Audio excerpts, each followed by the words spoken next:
انا نرغب الیک فی دولۃ کریمہ تعز بها الاسلام واہلہ وتذل بها النفاق واہلہ وتجعلنا فیہا من الدعاة الی طاعتک والقادة الی سبیلک وترزقنا بها کرامة الدنیا والآخرہ۔ رب اشرح لی صدری ویسر لی امری واحلل عقدۃ من لسانی یفقہوا قولی واجعلنی خالصا لوجہک الکریم یا اللہ۔ صلوات علی محمد۔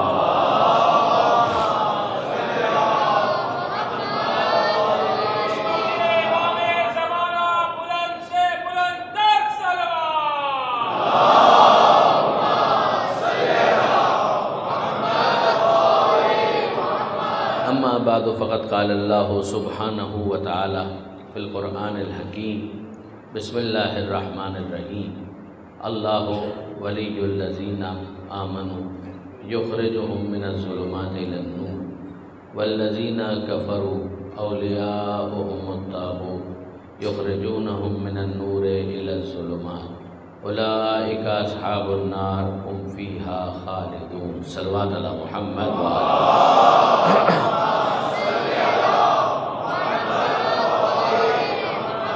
برادران عزیز و خواہران محترم، اس سے پہلے کہ آج کے معروضات گزارشات میں آپ کی خدمت میں پیش کروں، ظاہر ہے کہ شہر کے حالات، موسم کی صورتحال آپ کے سامنے ہیں، اس کی وجہ سے میری 10 منٹ کی ہمیں بھی تاخیر ہوئی، اس کے لیے میں معذرت خواہ ہوں، لیکن ایک اصول تو ہمیں ماننا پڑے گا کہ عزادار جتنے بھی ہیں وہ اس اصول کو جانتے ہیں، اس سے اچھی طریقے سے واقف ہیں کہ ہم سب عزاداری کے محتاج ہیں، عزاداری ہماری محتاج نہیں ہے۔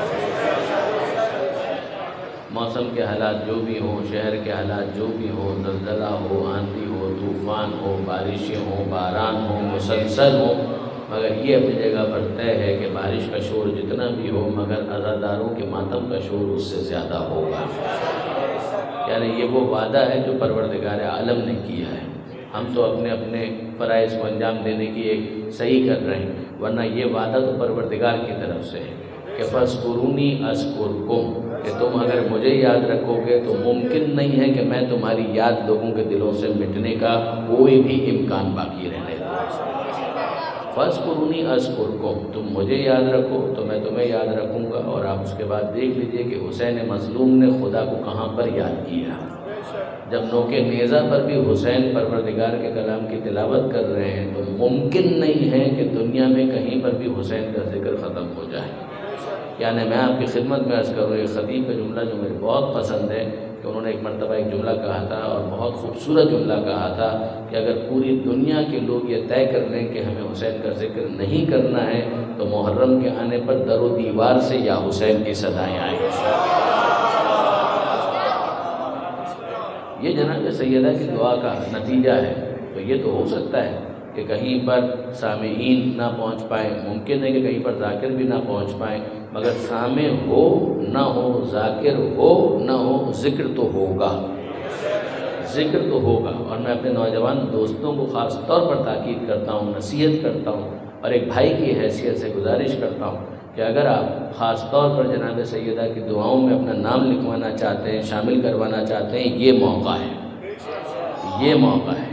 عام حالات میں تو عزاداری کی جاتی ہے اور کی جاتی رہے گی، مگر یہ خاص جو ایکسٹرا آرڈنری حالات ہوتے ہیں تو اس موقع پر جو عزادار عزاداری کرتے ہیں یہ یاد رکھیے گا کہ پھر ان کا نام بھی خاص طور پر دعاؤں میں شامل ہو جاتا ہے۔ تو نہ فقط یہاں پر بلکہ ہر جگہ کہ جہاں پر آپ جایا کرتے ہیں مجلسوں میں، تو وہاں پر اپنی باقاعدہ جو پریزنس ہے اس کو میک شور کریں اور کسی طرح کی کوئی کمی بھی نہ آنے پائے اور کسی طریقے کا ناغہ بھی نہ ہونے پائے۔ درود بھیجیے محمد و آل محمد۔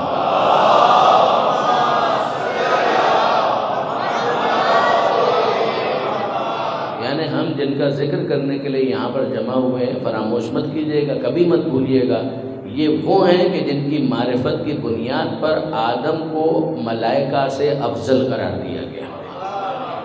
یہ میں ایسی ہوا میں بات نہیں کہہ رہا، جو آیت پیش نظر ہے اس کی روشنی میں یہ گزارش کر رہا ہوں۔ دیکھیں یہ جو مضمون ہے، اذ قال ربک للملائکۃ انی جاعل فی الارض خلیفہ، آیات ولایت کے ذیل میں آج اس آیت پر کچھ مجھے بات کرنی ہے کہ پروردگار فرماتا ہے کہ وہ وقت یاد کرو جب تمہارے رب نے ملائکہ سے کہا، کیا کہا کہ انی جاعل فی الارض خلیفہ، کہ میں زمین میں خلیفہ مقرر کر رہا ہوں، میں زمین میں خلیفہ بنانے والا ہوں۔ تو ملائکہ نے اس کے جواب میں کیا کہا؟ ملائکہ پروردگار عالم کی معصوم مخلوق ہے، نوری مخلوق ہے، جہاں پر خطا کا امکان نہیں ہے، مگر فہم کا نقص تو وہاں پر ہو سکتا ہے۔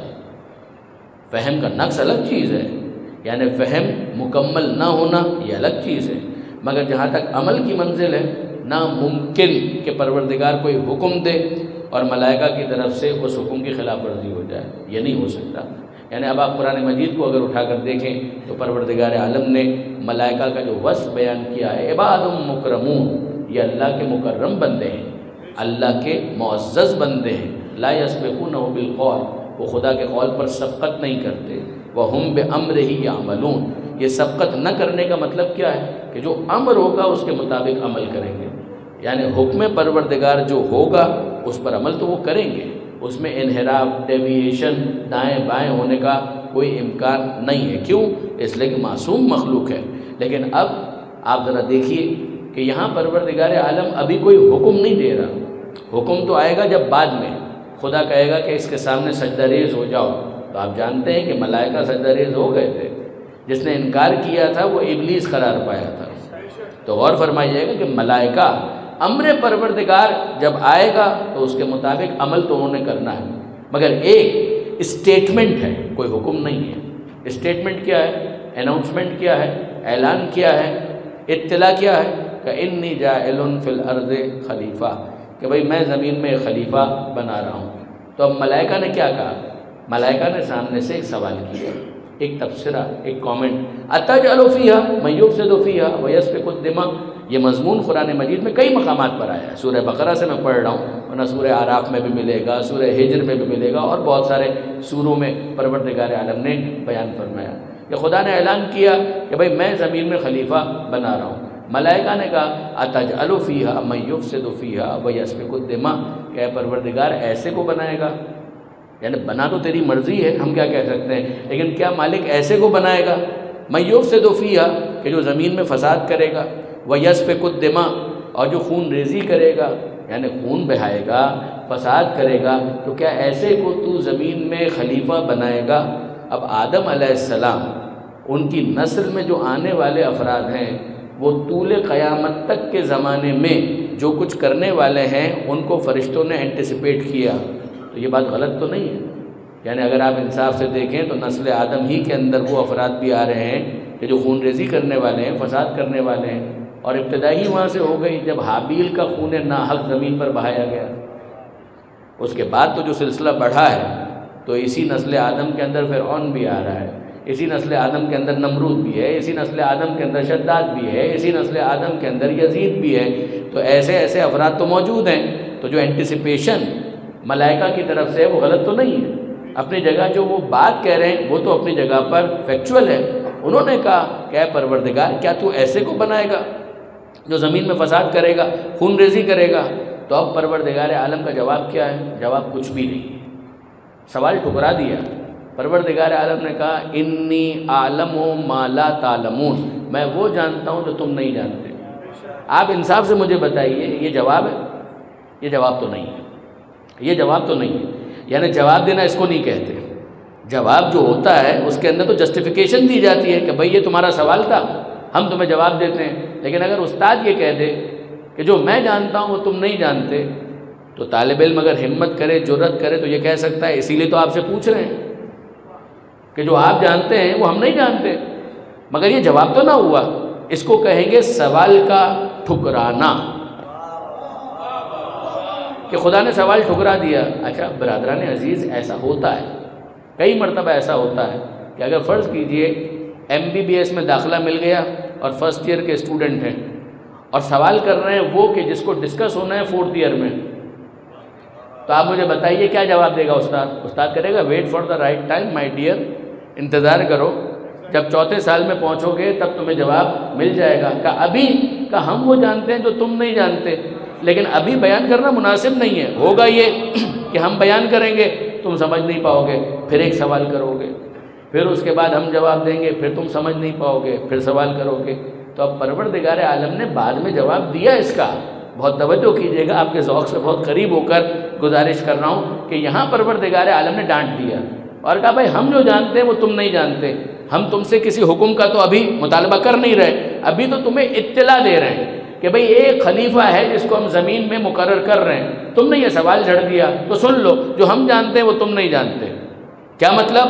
ابھی اگر جواب تم کو دیا گیا تو تم پھر سوال کرو گے، تم کو سمجھ میں تو آئے گا نہیں، پھر ہم جواب دیں گے پھر تم سوال کرو گے، پھر جواب دیں گے پھر تم سوال کرو گے، تو ایسا لگے گا کہ جیسے خلیفہ مقرر کرنے کے لیے ہم نے شورا کا اجلاس مقرر کیا ہوا ہے، اور ہمیں پسند نہیں ہے کہ جب خلیفہ کا تعین ہو رہا ہو تو کسی شورا کا اجلاس برپا کیا جائے۔ ہم یہ پسند کرتے ہیں کہ پہلے ہی دن اس بات کو سب سمجھ لیں کہ خلافت کے مسئلے میں شورا کا باب ہم بند کر چکے ہیں۔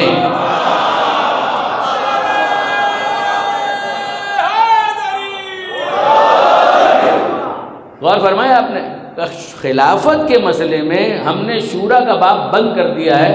ملائکہ کا مشورہ بھی ہمیں اچھا نہیں لگتا، منصب میرا، میں جس کو مقرر کروں، تم کون ہوتے ہو پوچھنے والے، تم کون ہوتے ہو اعتراض کرنے والے۔ اب میں لفظوں کو تبدیل کر رہا ہوں۔ دیکھیے برادران عزیز، قضیہ یہ ہے کہ جتنے ملائکہ تھے نا، ان سب نے بالاتفاق یہ سوال کیا تھا، یہ تبصرہ کیا تھا، یہ اعتراض کیا تھا، جو بھی آپ نام دے لیں، حفظ مراتب کی وجہ سے اعتراض نہ کہیں، لیکن بہرحال سوال کیا تھا۔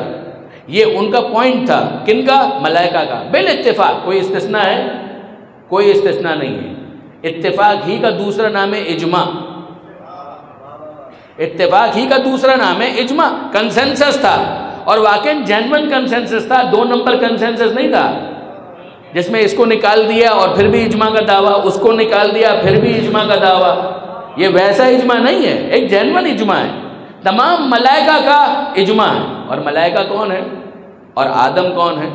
آدم ہے خلیفہ، بنے ہیں مٹی سے۔ پروردگار نے کہا انی خالق بشرا من تین کہتے ہیں مٹی کو۔ آدم ہے خاکی، آدم ہے خلیفہ۔ مقابلے پر اجماع کن کا ہے؟ ملائکہ کا۔ وہ ہے نوری، وہ ہے معصوم۔ معصوم ملائکہ ہیں، خاکی نہیں ہے، خاتی نہیں ہے، نوری ہیں۔ خاکی بھی نہیں ہے، خاتی بھی نہیں ہے، یعنی خاک کے بنے ہوئے نہیں ہے، خطا کار بھی نہیں ہے، معصوم ہے اور نوری ہیں۔ اور ادھر خلیفہ کون ہے؟ آدم علیہ السلام۔ خلیفہ ہیں اور خاکی ہیں۔ تو مجھے یہ کہنے کا حق دیجئے نا کہ پروردگار عالم نے خاکی خلیفہ کے مقابلے میں نوری مخلوق کے اجماع کو مسترد کر دیا۔ یعنی میں جملہ کہنا چاہ رہا ہوں کہ پروردگار عالم نے خاکی خلیفہ کے مقابلے میں نوری مخلوق کا، نوری ملائکہ کے اجماع کو مسترد کر دیا۔ ارے جب خاکی خلیفہ کے مقابلے میں نوری ملائکہ کا اجماع نہیں چلا تو نوری خلیفہ کے مقابلے میں ان خاکی اور خاکی بندوں کے اجماع کی حیثیت کیا ہے؟ درود بھیجے گا محمد و آل محمد پر۔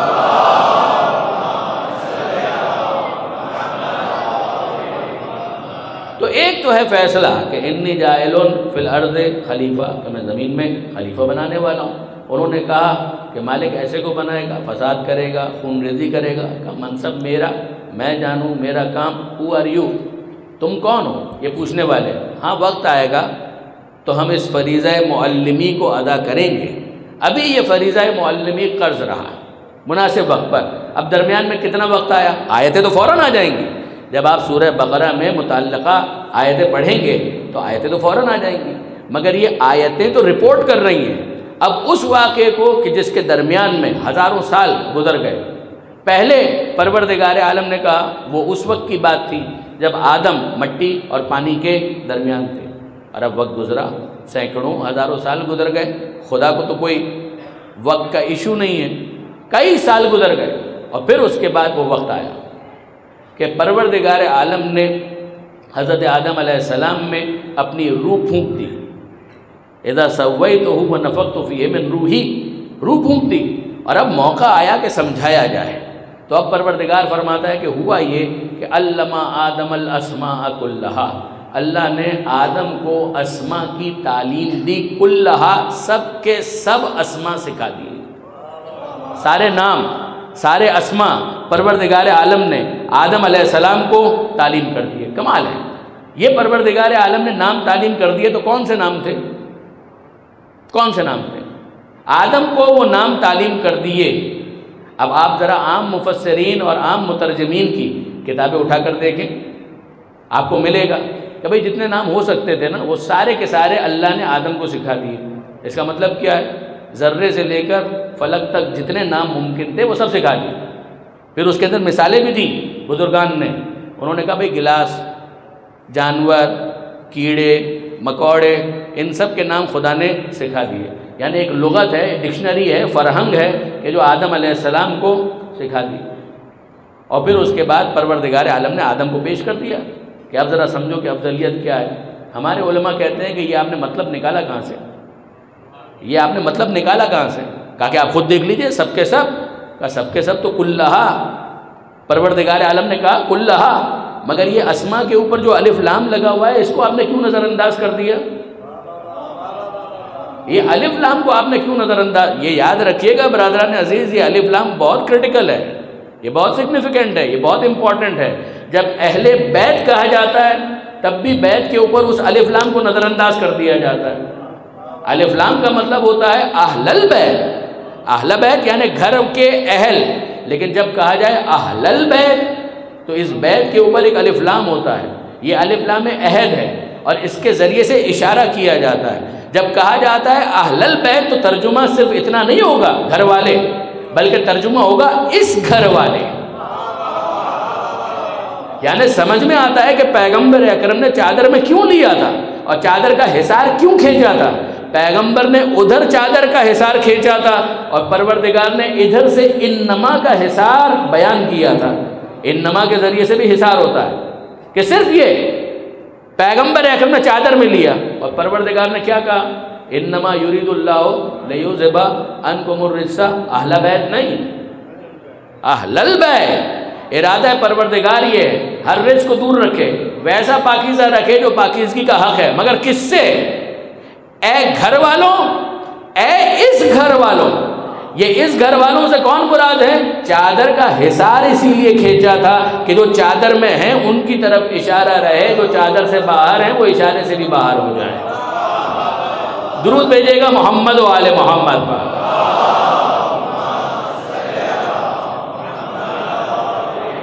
آپ نے غور فرمایا برادران عزیز؟ اور اب تیزی کے ساتھ آگے بڑھیے، وہاں پر بھی پروردگار عالم کہہ رہا ہے علمہ آدم الاسماء، علمہ آدم اسماء نہیں ہے، الاسماء، یہ الف لام عہد ہے، کلہا، سب کے سب، مگر سب کے سب کے ساتھ اس اشارے کو کیوں آپ نظر انداز کرتے ہیں؟ جب کہا جائے سب کے سب اور اشارہ کر دیا جائے، مثلا اگر میں کہوں ہال میں موجود سب کے سب، تو سب کے سب موجود ہیں مگر جو ہال والے ہیں وہ مقصود ہیں، وہ مراد ہے۔ پروردگار عالم نے کہا علمہ آدم الاسماء کلہا، اللہ نے آدم کو نام سکھا دیے سب کے سب، مگر الف لام کے ساتھ، الف لام کے ذریعے سے اشارہ ہے۔ یہ جو ہیں ان سب کے سب نام پروردگار عالم نے آدم کو سکھلا دیے اور بتایا کہ یہ ان کا نام ہے، یہ ان کا نام ہے، یہ ان کا نام، یہ ان کا نام، نام تو بتا دیے۔ اور اب اس کے بعد پروردگار عالم کہتا ہے ثم عرضہم علی الملائکۃ، وہ جن کے نام تھے نا اب ان ہستیوں کو ملائکہ کے سامنے پیش کیا۔ نام کن کو سکھائے؟ آدم کو۔ پیش کن کے سامنے کیا؟ ملائکہ کے سامنے۔ ثم عرضہم، یہ ہم کی ضمیر ذوی العقول کے لیے، یہ چیزوں کے لیے نہیں آتی، یہ جانوروں کے لیے بھی نہیں آتی، یہ ذوی العقول صاحبان عقل کے لیے استعمال ہوتی ہے۔ ثم عرضہم علی الملائکۃ، پھر ان کو پیش کیا ملائکہ کے سامنے اور پروردگار نے کہا انبئونی باسماء ہؤلاء ان کنتم صادقین، ہؤلاء اشارہ کیا، اے ملائکہ اب تم ان کے نام بتاؤ اگر تم سچے ہو، یعنی اگر تم واقعی جسٹیفائی کرنا چاہتے ہو کہ تم خلافت کے حقدار ہو تو ان کے نام بتاؤ۔ اب برادران عزیز اتنا تو سمجھ میں آیا نا، کہ یہ وہ ہیں کہ جن کے ناموں کی معرفت بھی خلافت کا حقدار بنا دیتی ہے. خود ان کے حقدار ہونے کی بحث کہاں کی جائے، یہ تو وہ ہیں کہ جن کے ناموں کی معرفت حقدار بنا دیتی ہے. ملائکہ ناکام ہو گئے، آدم کامیاب ہو گئے. لیکن اب برادران عزیز واقعاً سوال تو ہے کہ سکھایا آدم کو اور پوچھا ملائکہ سے. یہ تو عجیب بات ہے کہ اے پروردگار ان کو بھی تو بتا. تو یقین جانیے خدا کا جواب یہ آئے گا کہ آگے پڑھ لو. ملائکہ نے یہ اعتراض نہیں کیا کہ ہمیں تو بتایا ہی نہیں. ملائکہ نے یہ کہا لا علم لنا الا ما علمتنا، مالک اتنا علم تو ہے کہ جو تو دے چکا ہے ہمیں بھی. ہم تجھ پر یہ اعتراض نہیں کرتے کہ تو نے ہمیں علم نہیں دیا، مگر جتنا تو نے علم دیا ہمارے پاس تو بس اتنا ہی علم ہے، اس سے زیادہ کی ہماری کیپیسٹی نہیں ہے. کیا مطلب؟ نیا طالب علم کون ہے؟ فریش ایڈمیشن کس کا ہوا ہے؟ نیا داخلہ کس کا ہوا ہے؟ آدم کا. ملائکہ تو پرانے اسٹوڈنٹس ہیں، ملائکہ تو پہلے سے موجود ہیں. وہ نام جانتے ہیں، وہ تو کئی مرتبہ پڑھ چکے ہیں. وہ تو کئی مرتبہ پڑھ چکے. کہاں پر پڑھ چکے؟ ایک مقام تو کل ہی میں نے گزارش کیا تھا، جنت کے صدر دروازے پر ملائکہ یہ نام کئی مرتبہ دیکھ چکے،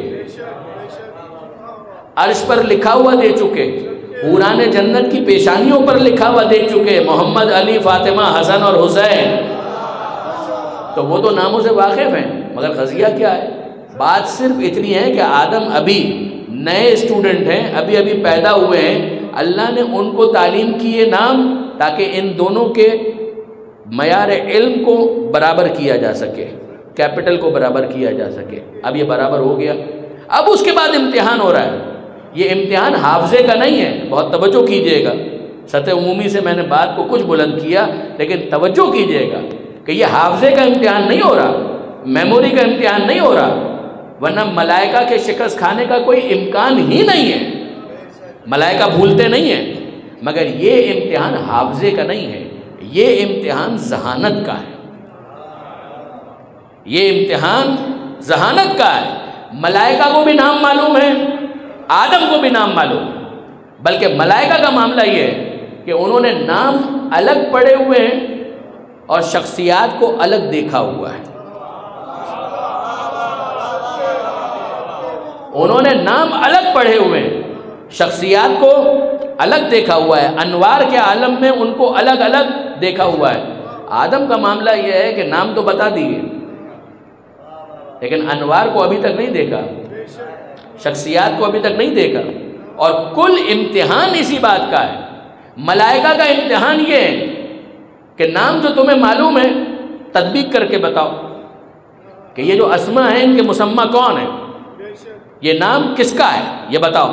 اور انہوں نے کہا کہ مالک لا علم لنا الا ما علمتنا، جتنا تو نے بتایا ہے اتنا معلوم ہے، مگر اس کے آگے ہم نہیں جانتے، اس کے آگے ہم نہیں بتا سکتے. یہ معلوم سے مجہول تک پہنچنا یہ تو انسان کا شرف ہے، یہ تو انسان کی فضیلت ہے. اب آپ غور کیجئے گا، معلوم سے مجہول تک پہنچنا یعنی 2 باتیں بتائی جائیں اور ان 2 کو وہ 10 میں کنورٹ کر دے. 10 باتیں بتائی جائیں اور وہ 100 باتوں میں کنورٹ کر دے. یعنی معلوم سے مجہول تک پہنچنا کا یہ تو انسان کر سکتا ہے، یہ ہم فرشتے نہیں کر سکتے. اور اب پروردگار نے آدم سے کہا اے آدم تم بتاؤ یہ نام کن کے ہیں. شخصیات بھی تمہارے سامنے ہیں، نام تم کو سکھائے جا چکے ہیں. ناموں کا تجزیہ کرو اور شخصیات کو پہچانو. یہ تمہارا امتحان ہے. اب برادران عزیز آپ مجھے انصاف سے بتائیے، جب انسان عام انسان نام رکھتے ہیں تو کیا ضروری ہے کہ جیسا نام رکھا جائے ویسا ہی کردار بھی سامنے آئے؟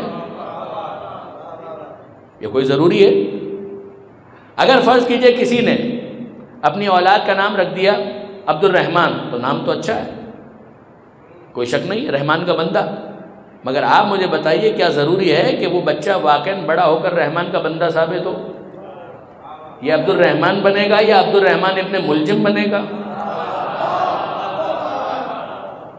کوئی کیا کہہ سکتا ہے؟ بھئی عبد الرحمن نام تو اچھا ہے، رحمان کا بندہ، مگر یہ عبد الرحمن بنے گا یا عبد الرحمن ابن ملجم بنے گا یہ تو وقت بتائے گا. کسی نے اپنی اولاد کا نام رکھ دیا بہادر، مگر یہ واقعاً بہادر بنے گا یا کسی کی اتباع میں میدان سے فرار اختیار کرنے والا بنے گا؟ یہ تو وقت بتائے گا، جب میدان جنگ میں جائے گا تو پتہ چلے گا۔ کسی نے تو نام رکھ دیا سخی، مگر یہ واقعاً سخی بنے گا یا کنجوس بنے گا، بخیل بنے گا؟ یہ تو وقت بتائے گا۔ تو آپ نے غور فرمایا نام تو اچھے رکھے جاتے ہیں، مگر ضروری تو نہیں ہے کہ جیسا نام ہو ویسا کردار بھی ہو۔ مگر یہ کب ہوتا ہے؟ جب ہم جیسے خاطی بندے اپنے اولاد کا نام رکھتے ہیں تو کوئی گارنٹی نہیں ہے کہ جیسا نام ہو ویسا کردار بھی ہو، مگر خدا جب کسی کا نام رکھتا ہے، جب خدا کسی کا نام رکھتا ہے تو پھر یاد رکھیے گا کہ جیسا نام ہوگا ویسی سیرت بھی ہوگی۔ یعنی اب میں آپ کی خدمت میں عرض کرنا چاہ رہا ہوں کہ ذرا دیکھیے، پنجتن میں سے جس کا نام رکھا ہے خدا ہی نے رکھا ہے۔ یعنی میں فقط مثال کے لیے عرض کر رہا ہوں، میلاد کی محافل میں آپ نے اکثر اس بات کو سنا ہوگا کہ حسین اس دنیا میں تشریف لائے، اور جب اس دنیا میں تشریف لائے مولا کائنات آئے جناب سیدہ کے پاس، تہنیت مبارکباد، اور پھر اس کے بعد پوچھا کہ بنت رسول کیا آپ نے فرزند کا نام رکھا؟ تو جناب سیدہ نے مسکرا کر کہا اے ابو الحسن میں آپ پر سبقت کیسے کر سکتی ہوں؟ یہی جملہ ہے کہ کیسے ممکن ہے کہ میں آپ پر سبقت کروں؟ تو مولا کائنات نے کہا کہ بھائی جب ایسا ہے تو میں اللہ کے رسول پر سبقت کیسے کر سکتا ہوں؟ پیغمبر اکرم کے پاس مولود کو لایا گیا اور پیغمبر اکرم نے پوچھا اے علی بچے کا نام کیا رکھا؟ تو مولا نے کہا اللہ کے رسول میں آپ پر کیسے سبقت کر سکتا ہوں؟ اور پیغمبر اکرم نے کہا کہ جب معاملہ ایسا ہے تو میں خدا پر کیسے سبقت کر سکتا ہوں؟ آپ نے غور فرمایا تو ہے تو ایسا ہی معاملہ نا کہ نام جتنے ہیں، نام علی خدا نے رکھا، نام محمد خدا نے رکھا، نام فاطمہ خدا نے رکھا، نام حسن خدا نے رکھا، نام حسین خدا نے رکھا، اور دنیا میں تو اظہار ہوا، اصل میں تو وہاں پر رکھا گیا، اصل میں تو وہاں پر رکھا گیا۔ تو اب جناب آدم علیہ السلام کا امتحان کیا ہے؟ امتحان یہ ہے کہ وہ پہچانے، نام تعلیم کر دیے گئے، محمد، علی، فاطمہ، حسن، حسین، اور انوار سامنے ہیں۔ اے آدم پہچانو، یہ نام ہے، یہ انوار ہیں، ناموں کو دیکھو اور ان کے ذریعے سے تطبیق کرنے کی کوشش کرو، ان اسماء اور مسمى کے درمیان تطبیق۔ اب آدم علیہ السلام لفظ محمد پر غور کرتے ہیں، ہم تعریف محمد جس کی بہت زیادہ تعریف کی گئی، اور پھر انوار کو دیکھتے ہیں، پہچان جاتے ہیں کہ یہی وہ ہے کہ جس کو محمد ہونا چاہیے۔ نام دیکھتے ہیں علی، علو، بلندی، عظمت، پروردگار عالم نے کس کو ایسی بلندی عطا کی ہے کہ اس کا نام علی ہو؟ دیکھتے ہیں اور پہچان جاتے ہیں کہ یہی وہ ہے کہ جس کو علی ہونا چاہیے۔ کہ خدا نے فاطمہ نام بتا دیا، فاطمہ کا مطلب ہر رزق سے دور، ہر شر سے دور، ہر گناہ سے دور، ہر برائی سے دور کا یہ نام ہے، اور ان انوار میں یہی وہ بیوی ہے کہ جس کو فاطمہ ہونا چاہیے۔ کہ اللہ نے نام سکھایا حسن اور حسین کا، دونوں میں حسن کامن ہے، کون اتنا حسین اور خوبصورت ہے کہ جس کو حسن کہا جائے، حسین کہا جائے؟ پہچان لیا، جب پہچان لیا تو افضلیت ثابت ہو گئی ملائکہ کے اوپر، اور ملائکہ نے بھی اعلان کر دیا کہ جن کو ان انوار کی معرفت ہو وہ ہم سے یقیناً افضل ہوگا، ہمارا ان سے کوئی مقابلہ نہیں۔ درود بھیجیے محمد و آل محمد پر۔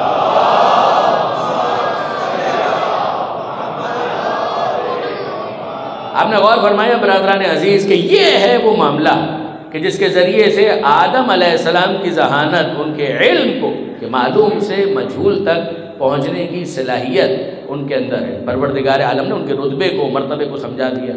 اب یہاں پر ملائکہ تو خاموش ہو گئے۔ حضرت آیت اللہ علامہ سید علی نقی نقطن صاحب علی اللہ مقام ہو، وہ لکھتے ہیں، وہ فرماتے ہیں کہ ملائکہ تو خاموش ہو گئے، میں خاموش نہیں ہوں گا۔ وہ کہتے ہیں میں خاموش نہیں ہوں گا، ملائکہ تو خاموش ہو گئے، پہلے خاموش ہوئے تھے ادب کی وجہ سے، اب خاموش ہو گئے سمجھ کی وجہ سے۔ یہاں تک تو ٹھیک ہے، مگر وہ خاموش ہو گئے۔ میں ملائکہ کا وکیل بن جاؤں گا اور میں کہوں گا کہ اے پروردگار مجھے تو اب تک سمجھ میں نہیں آیا۔ اب کیا سمجھ میں نہیں آیا؟ اب سوال سنیے، اور واقعاً عجیب سوال ہے۔ وہ کہنے لگے کہ یہ تو آدم علیہ السلام کی علم کی افضلیت ثابت ہوئی، علم کے ذریعے سے افضلیت ثابت ہوئی نا، کہ آدم علیہ السلام کا علم زیادہ ہے، مگر ملائکہ کا جو اعتراض تھا، جو سوال تھا، وہ علم کے متعلق تو تھا ہی نہیں، وہ تو کردار سے متعلق تھا۔ کہا تھا کہ یہ وہ ہے کہ جس کی نسل میں وہ آنے والے ہیں جو زمین میں فساد کریں گے، یہ وہ ہیں کہ جن کی نسل میں وہ آنے والے ہیں کہ جو زمین میں خون ریزی کریں گے۔ تو فساد اور خون ریزی کا علم سے کیا تعلق ہے؟ منطقی ہیر پھیر کریں، گھما پھرا کر لائیں کہ علم زیادہ ہوگا تو یہ بھی ہوگا، ورنہ ہم نے بہت سے صاحب علم دیکھے کہ علم آنے کے باوجود انہوں نے بڑے بڑے فساد کیے۔ تو برادران عزیز، یہ تو کوئی بات نہیں ہوئی، یعنی کسی حد تک ملائکہ تو مطمئن ہو گئے، افضلیت تو ان کو سمجھ میں آ گئی، مگر یہاں پر ایک مسئلہ حل ہوا، دوسرا مسئلہ تو باقی ہے کہ علم کے لحاظ سے تو آدم افضل ہے، میں آپ کی بہت توجہ چاہتا ہوں، لیکن یہ دوسرا مسئلہ خون ریزی کی بات، اور ساتھ ہی ساتھ جو اپنی فضیلت بیان کی تھی وہ کیا تھی کہ نحنو نسبح بحمدک ونقدس لک۔ اچھا، وہ معاملہ سمجھ میں آیا تھا ہزاروں سال کے بعد، پہلے تو پروردگار نے اعلان کیا تھا نا، اس وقت سمجھ میں نہیں آیا، ہزاروں سال گزرے، پھر اس کے بعد خدا نے اس طرح سے سمجھایا، تو اب پروردگار عالم نے مزید ہزاروں سال گزرنے دیے، اور وہ وقت آ گیا کہ جس کی معرفت کی وجہ سے آدم کی افضلیت اسٹیبلش ہوئی تھی، اسی کی ایک قربانی پروردگار عالم نے ملائکہ کے سامنے رکھ دی۔ یہ کیا ہوا؟ آدم علیہ السلام کے ذریعے سے انسانوں کے علم کی افضلیت کو سمجھایا، اور اب ایک فخر آدم، بہت توجہ کیجیے گا، ایک فخر آدم، میں کل کی تقریر سے اپنی بات کو متصل کر رہا ہوں، فخر آدم اپنے بڑے بھائی کے لیے اس کے بستر پر لیٹ گیا تاکہ اپنی جان قربان کر دے، جان قربان کر دے، اور اس مورد کو، اس مقام کو، اس محل کو پروردگار عالم نے فرشتوں کے سامنے بیان کیا۔ آیت کون سی ہے؟ وہی وَمِنَ النَّاسِ مَن يَشْرِي نَفْسَهُ ابْتِغَاءَ مَرْضَاتِ اللَّهِ، لوگوں میں ایک علی بھی تو ہے کہ جو اپنی جان کو بیچ دیتا ہے، مرضی پروردگار خرید لیتا ہے۔ آئیے میرے ساتھ چلیے، کتاب کا نام ہے حلیۃ الابرار، حلیۃ الابرار، حلیۃ الابرار بھی اس کو پڑھا جاتا ہے۔ حافظ ابو نعیم اصفہانی، شیعہ نہیں ہے، 1۔ نمبر 2، امام ابو حامد غزالی، وہ بھی شیعہ نہیں ہے۔ نمبر 3، امام سالبی، وہ اپنی تفسیر میں اور یہ اپنی کتابوں میں یہ لکھتے ہیں کہ ہوا ہی، اور اس کے علاوہ بہت کتابیں ہیں کہ جن کے اندر اس آیت کے ذریعے سے اور اس آیت کے ذیل میں ملائکہ کے ساتھ پروردگار عالم کے مکالمے کو بیان کیا گیا، اور کیا خوبصورت مکالمہ ہے کہ پروردگار عالم نے جناب جبرائیل کو بلایا، جناب میکائیل کو بلایا اور کہا کہ اے جبرائیل، اے میکائیل، لقد آخیت بینکما، میں نے تم دونوں کو ایک دوسرے کا بھائی قرار دیا، وجعلت احدکما اطول عمرا، اور تم دونوں میں سے ایک کی عمر کو میں نے زیادہ رکھا، دوسرے کی عمر کو کم رکھا، یعنی ایک کی زندگی زیادہ ہے، دوسرے کی زندگی کم ہے۔ اب تم یہ بتاؤ، دیکھیں پروردگار عالم نے یہ نہیں کہا کہ کس کی زندگی زیادہ ہے، ورنہ تو امتحان ختم ہو جاتا۔ امتحان یہی تھا کہ اسے صیغہ راز میں رکھا جائے، کسی ایک کی زندگی کو طولانی رکھا، دوسرے کی زندگی مختصر ہے۔ اب تم بتاؤ تم میں سے کون ایسا ہے کہ جو اپنی جان دوسرے پر قربان کرنے کے لیے تیار ہو جائے؟ جناب جبرائیل اور جناب میکائیل سے خدا کا سوال ہے، میں نے تم دونوں کو بھائی بنایا، ایک کی عمر زیادہ ہے، دوسرے کی عمر کم ہے، تم میں سے کون ہے کہ جو اپنی زائد عمر اپنے بھائی کو دینے کے لیے تیار ہو جائے، اس پر قربان ہونے کے لیے تیار ہو جائے، اس کا فدیہ بننے کے لیے تیار ہو جائے؟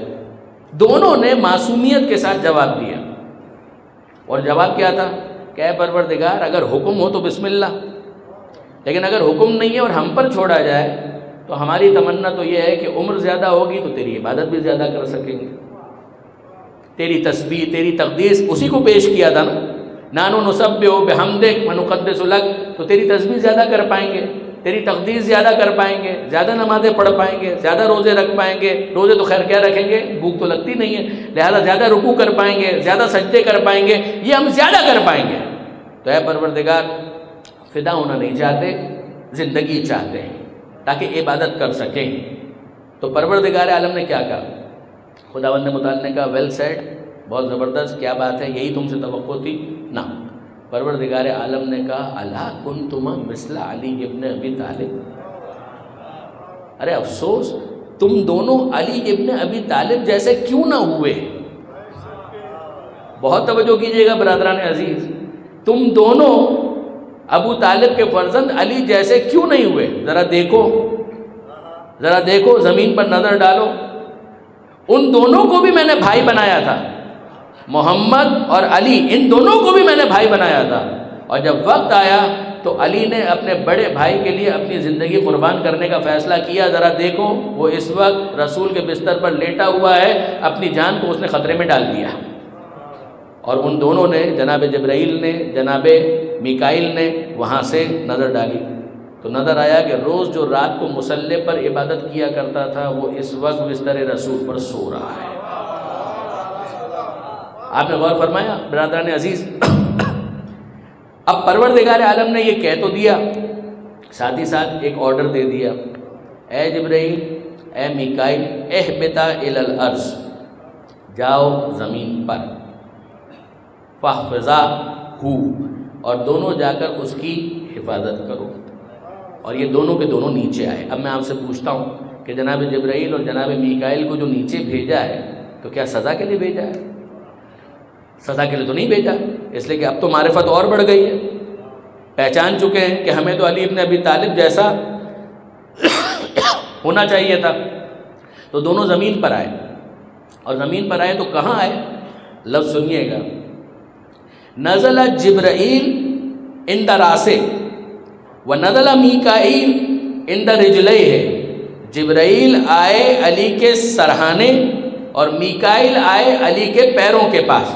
تو سمجھ میں آ گیا نا کہ علی کا سر جتنا بلند ہے اتنے ہی علی کے پیر بھی بلند ہیں۔ درود بھیجیے گا محمد و آل محمد۔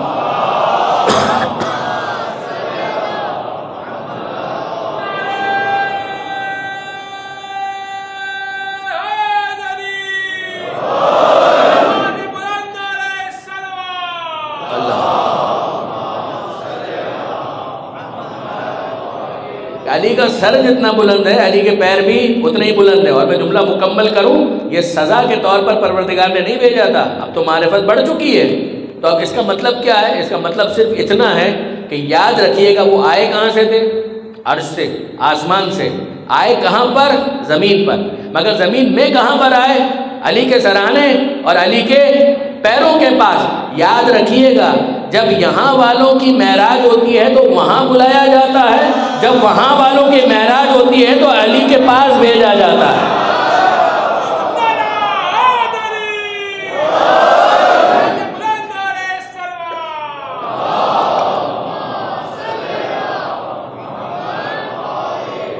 یہ بھی معراج کا ایک انداز ہے۔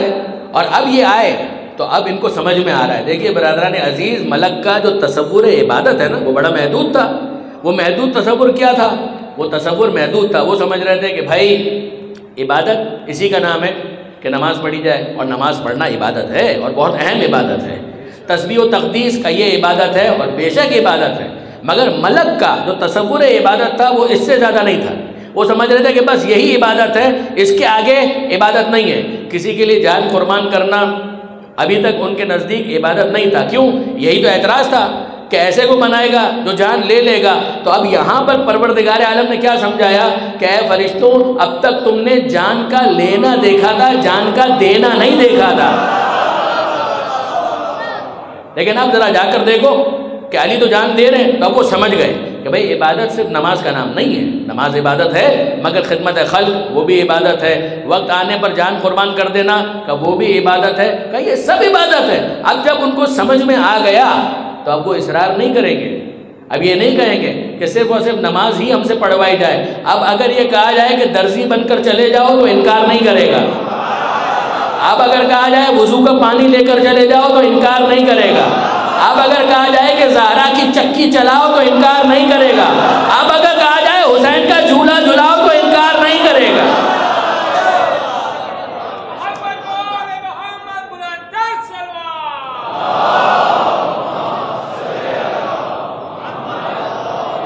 ملک کے تصور عبادت میں ترمیم ہو گئی، ملک کو سمجھ میں آ گیا، اور اب دونوں کے دونوں آ گئے، بیٹھے ہوئے ہیں، ایک سرہانے اور ایک پائنتی پیر کے پاس۔ اور اب جملہ کیا ہے میں پھر کہہ رہا ہوں یہ برادران اہل سنت کے اساتین ہیں کہ جن کا میں نے تذکرہ کیا ہے، حافظ ابو نعیم، امام سالبی، اور اسی طرح سے امام ابو حامد غزالی حجت الاسلام جن کو کہا جاتا ہے، انہوں نے اس بات کو لکھا۔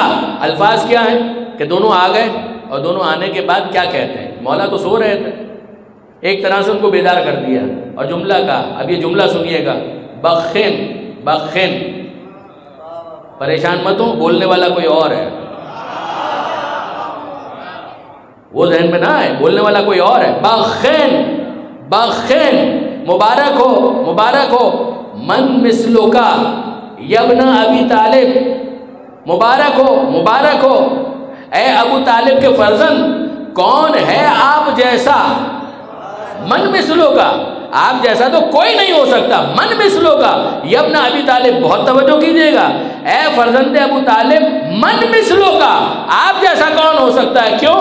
وقد یباہی بک اللہ ملائکۃ السما، ارے اللہ آپ کا نام لے کر ملائکہ کے سامنے فخر و مباحات کر رہا ہے، آپ جیسا کون ہو سکتا ہے؟ نہیں برادران عزیز، یاد رکھیے گا، حدود کلام حدود متکلم کے ساتھ ساتھ تبدیل ہوتے ہیں۔ اگر میں کسی کو کہوں نا کہ آپ جیسا کون ہو سکتا ہے تو میں نے دیکھا ہی کتنوں کو ہے، اگر آپ کہیں کہ آپ جیسا کون ہو سکتا ہے تو آپ نے دیکھا ہی کتنوں کو ہے۔ جو اس دنیا میں اس وقت زندہ ہیں ہم نے تو ان کو بھی سب کے سب کو نہیں دیکھا ہے، جو انتقال کر گئے ان کو بھی نہیں دیکھا، آپ نے غور فرمایا؟ اور اگر دیکھا بھی ہے تو کچھ انسان دیکھے ہیں، ان میں سے ہم فیصلہ کر کے یہ کہتے ہیں آپ جیسا کون ہو سکتا ہے، مگر یہ جو کہنے والے ہیں وہ انسان نہیں ہیں، یہ کہنے والے ملائکہ ہیں۔ یہاں پر تو انتقال بھی نہیں ہوا، یہاں پر تو بڑھاپا بھی نہیں آتا، یہاں پر تو نسیان بھی نہیں ہوتا، یہاں پر تو ہذیان بھی نہیں ہوتا، کچھ بھی نہیں ہوتا۔ اب تک جتنے آئے ان سب کو انہوں نے دیکھا ہے، اور پھر اس کے بعد کہہ رہے ہیں کہ تمام انواع کو دیکھنے کے بعد آج ہم اعلان کرتے ہیں کہ من مثلو کا، اے علی، اے ابو طالب کے فرزند، آپ کے جیسا کوئی نہیں ہو سکتا۔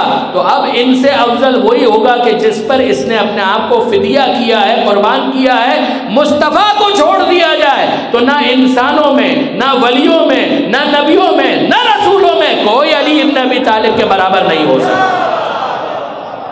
درود بھیجیے گا محمد و آل محمد پر۔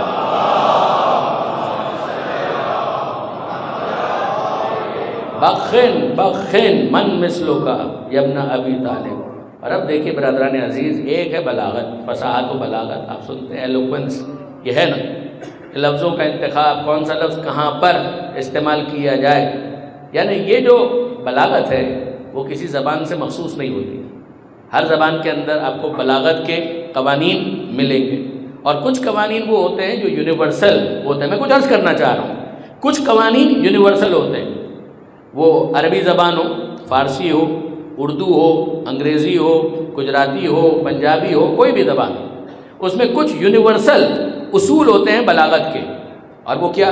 دیکھیں کیا کہا جا رہا ہے، یہ ملائکہ کیا کہہ رہے ہیں؟ وہ کہہ رہے ہیں اے ابو طالب کے فرزند، آپ کو مبارک ہو، من مثلو کا، آپ جیسا کون ہو سکتا ہے؟ آپ پر خدا ملائکہ کے سامنے فخر و مباحات کر رہا ہے، یہی کہا نا؟ اچھا مولا کا نام کیا ہے؟ علی، تو علی کیوں نہیں کہا؟ مولا کا اور بھی کوئی نام ہے؟ حیدر، انا الذی سمتنی امہ حیدرا، میں وہ ہوں کہ جس کی ماں نے اس کا نام حیدر رکھا۔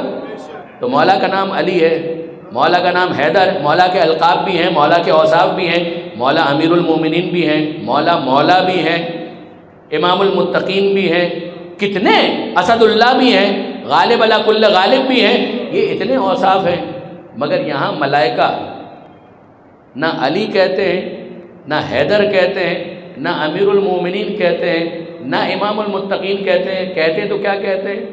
یبن ابی طالب۔ کمال ہے، اے ابو طالب کے فرزند، میں آپ کی بہت توجہ چاہتا ہوں، اے ابو طالب کے فرزند۔ بلاغت کا اصول کیا ہے معلوم ہے؟ بلاغت کا اصول یہ، صاحبان مطالعہ، صاحبان فہم و فراست تشریف فرمائیں، میرا انداز نہیں ہے کہ میں اس طرح سے پوچھوں کہ معلوم ہے، میں شرمندہ ہوں، لیکن بہرحال بلاغت کا اصول یہ ہے کہ اگر کبھی کسی کی تعریف کرنا ہو تو تعریف کے دوران معاذ اللہ اگر کوئی مذمت کا پہلو موجود بھی ہو نا تو اس وقت اسے بیان نہیں کیا جاتا۔ نہیں، میں آپ کی توجہ چاہتا ہوں، غور کیجئے گا کہ اگر کسی کی تعریف کی جا رہی اگر اس کو ایڈمائر کیا جا رہا ہے، اس کو پریز کیا جا رہا ہے، اس کی حمد بیان کی جا رہی ہے، اور اگر اس میں کوئی معاذ اللہ منفی قابل مذمت پہلو موجود ہے تو اس تعریف کے موقع پر اس ذم کے پہلو کو بیان کرنا یہ بلاغت کے خلاف ہے، یہ ہر زبان کے اندر ہے کہ یہ کیسی تعریف ہے۔ اگر مذمت کرنا بھی تھی تو کسی اور موقع پر کرتے، اگر جب تعریف کر رہے ہو تو تعریف کے موقع پر مذمت کے کسی پہلو کو بیان کرنا یہ بلاغت کے خلاف ہے۔ اور اب آپ غور فرمائیے کہ فرشتے بہت عجیب ہیں، نہ علی کہتے ہیں، نہ حیدر کہتے ہیں، نہ امیر المومنین کہتے ہیں، جب تعریف کہہ رہے ہیں تو کہہ رہے ہیں ابو طالب کے فرزند، تو ماننا پڑے گا نا کہ ابو طالب اس بڑے باپ کا نام ہے کہ جس کا ذکر تعریف کے موقع پر خلاف جلالت نہیں مانا جاتا۔ درود بھیجیے گا محمد و آل محمد پر۔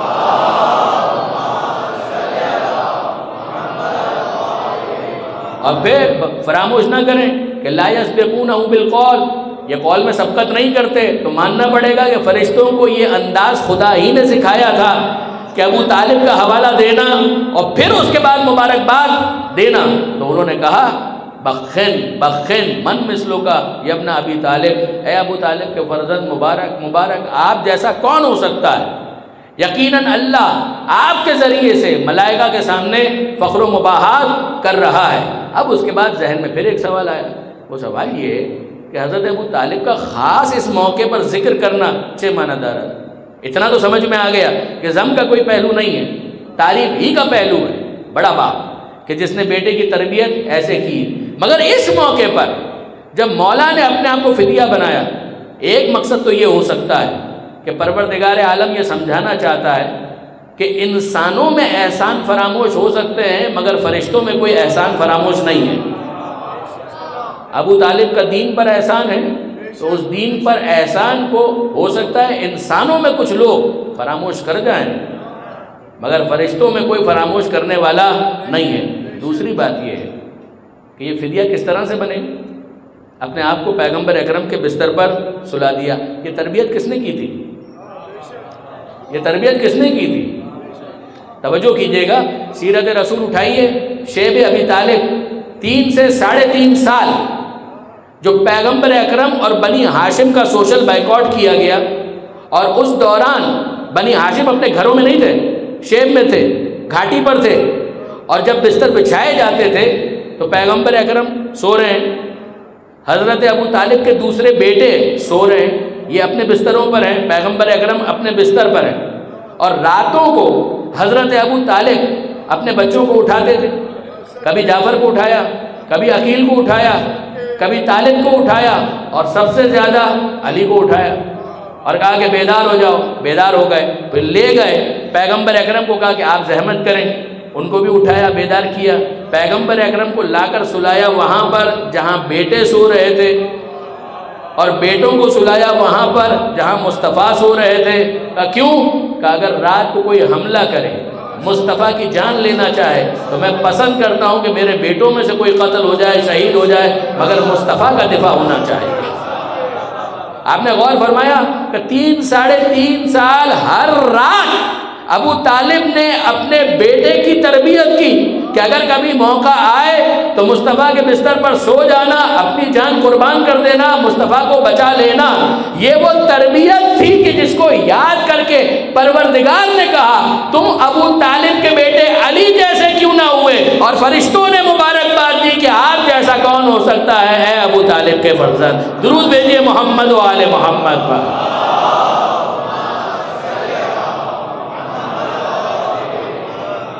آپ نے غور فرمایا برادران عزیز، واقعاً جس گھرانے کی تربیت ایسی ہو وہاں پر بچوں کو یہی کہنا چاہیے جب یہ سوال کیا جائے کہ کیف الموت عندک، اے بیٹا قاسم بتاؤ تمہارے نزدیک موت کیسی ہے، تو اسے جواب میں یہی کہنا چاہیے یا ام احلی من العسل، اے چچا جان موت وہ تو شہد سے زیادہ شیریں۔ ہم کیسے بھول سکتے ہیں حسن کے گل بدن قاسم کو کہ اس کی تمنا یہ ہے کہ کل کے شہید ہونے والوں میں میرا نام بھی شامل ہو جائے۔ عاشور کی رات حسین اپنے ساتھیوں سے تجدید عہد وفا کرا چکے، چراغ بجھ چکا، باتیں ہو چکی، اور تمام ساتھی اپنے اپنے خیموں میں عبادت میں مصروف اور مشغول ہیں۔ حسین ابن علی اپنے خیمے میں مصروف عبادت ہے، اور اچانک محسوس کیا کہ دائیں ہاتھ پر کوئی آ کر بیٹھ گیا۔ جب دیکھا تو نظر آیا یہ تو میرا قاسم ہے، میرے بھائی حسن کی نشانی قاسم۔ حسین کہتے ہیں بیٹا قاسم، اس وقت یہاں پر آنے کا کیا سبب ہوا؟ بڑوں کی عبادت کا وقت ہے، بچوں کے آرام کا وقت ہے، تمہیں تو تمہاری ماں کے پاس ہونا چاہیے تھا۔ جناب قاسم کہتے ہیں کہ چچا جان بس ایک سوال ہے جو مجھے مسترب کر رہا ہے۔ کون سا سوال؟ چچا جان سوال صرف اتنا ہے کہ مجھے یہ بتائیے، میرا سن بہت کم ہے، میں کم سن ہوں، کل کے شہید ہونے والوں میں میرا نام شامل ہے یا نہیں؟ مجھے اتنا اطمینان دلا دیجیے۔ حسین ابن علی کہتے ہیں بیٹا پہلے یہ بتاؤ کیف الموت لک، تم موت کو کیسا پاتے ہو؟ اور اس بچے نے جواب دیا یا ام احلی من العسل، موت وہ تو شہد سے زیادہ میٹھی ہے۔ حسین کہتے ہیں بیٹا آہستہ بولو، ایسا نہ ہو کہ تمہاری ماں سن لے، تم اپنی ماں کا واحد سہارا ہو۔ اور اب قاسم کہتے ہیں چچا جان یہ سوال دے کر مجھے میری ماں نے آپ کے پاس بھیجا۔ میں بیٹھا ہوا تھا، میری ماں مجھے نصیحت کر رہی تھی ام فروہ، اور وہ کہہ رہی تھی قاسم میں سیدانی نہیں ہوں، میں سیدانی نہیں ہوں، میں نے تجھے دودھ پلایا ہے۔ اے بیٹا قاسم اگر کل تو نے میدان میں کمزوری کا مظاہرہ کیا نا تو یاد رکھنا دنیا یہ کہے گی حسن کا بیٹا کمزوری کا مظاہرہ نہ کرتا، یہ فروہ کے دودھ کی خرابی ہے۔ اے بیٹا قاسم مجھے کل شرمندہ مت کرنا، مجھے ثانیہ زہرا کے سامنے، بیویوں کے سامنے شرمندہ مت ہونے دینا۔ اور جناب قاسم کوئی جملہ کہتے ہیں کہ ارے اماں کل مجھے موقع تو ملے، پھر اس کے بعد آپ دیکھیے گا میں میدان میں کیسا جہاد کرتا ہوں۔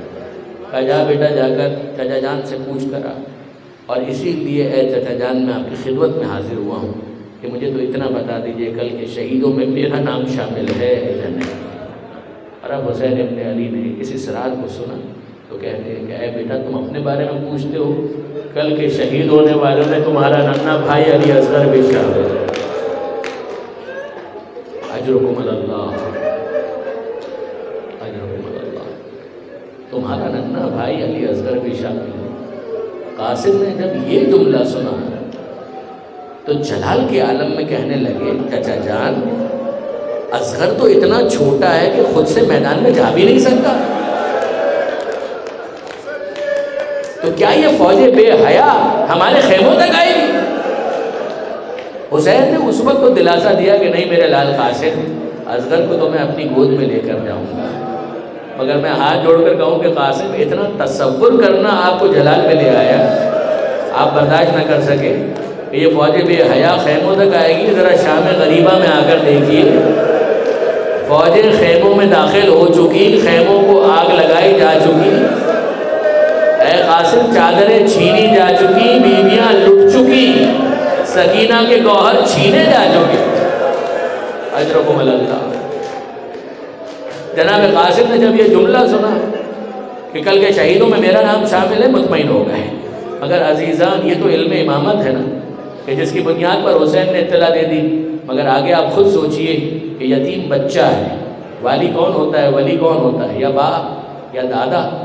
نہ حسن موجود ہے نہ علی مرتضیٰ موجود ہے۔ ہاں امام وارث ہوتا ہے، امام ولی ہوتا ہے، مگر حسین نے جب سب سے یہ حق ولایت اٹھا لیا تو اس بنیاد پر اپنے بھتیجے کو کیسے میدان میں بھیجے؟ لہذا حسین مناسب وقت کا انتظار کر رہے ہیں کہ جب غیب کے وہ راز منکشف ہوں اور قاسم کے میدان میں جانے کا مرحلہ آئے۔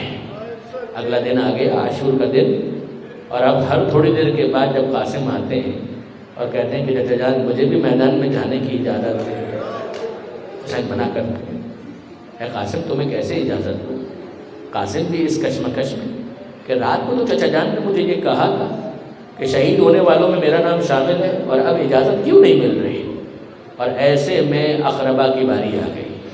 ایک قول کے مطابق علی اکبر شہید ہو چکے، اولاد عقیل شہید ہو چکی، زینب کے دونوں لال اور محمد شہید ہو چکا.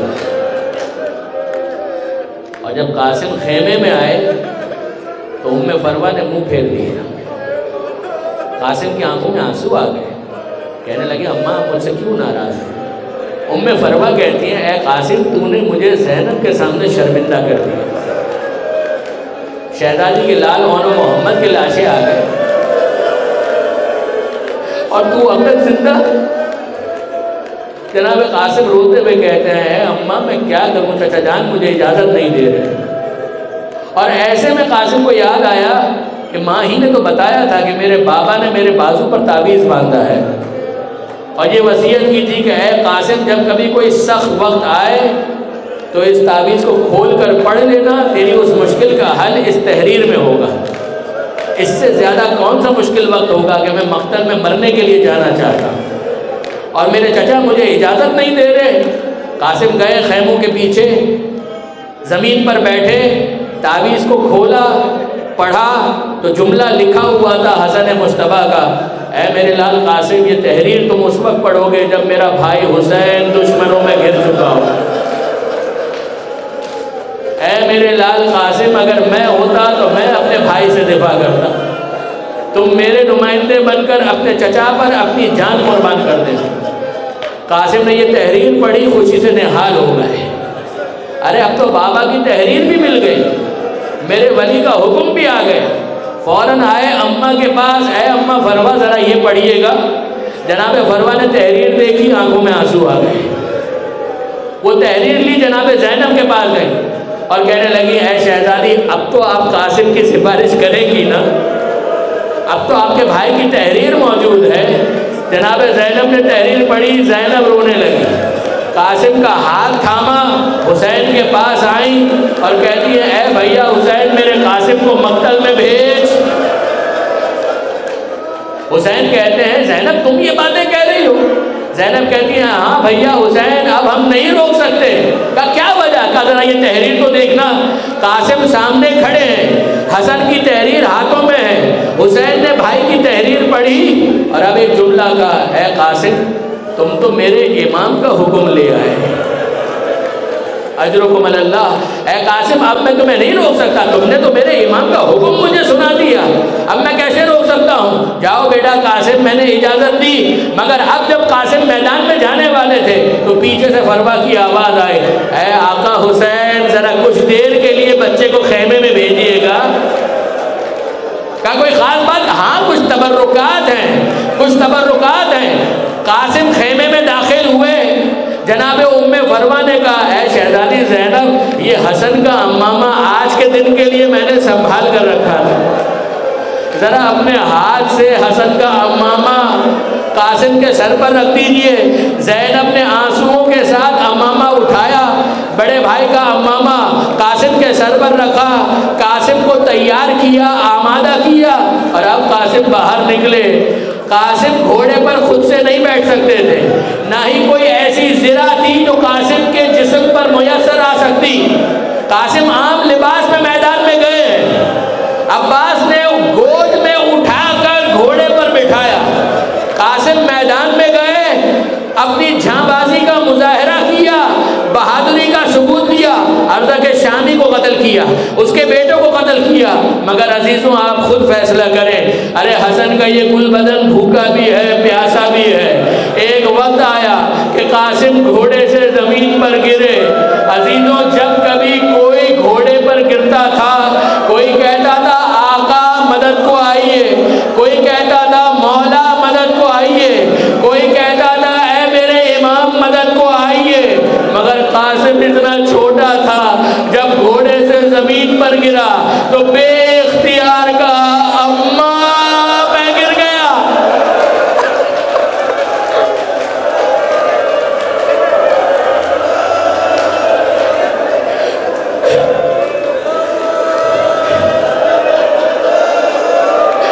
اماں میں گر گیا. جناب قاسم نے اپنی ماں کو یاد کیا اور گر گئے. اور جب گر گئے تو اب فوج اشکیا آگے بڑھی، تلوار نکالی، خنجر نکالے کہ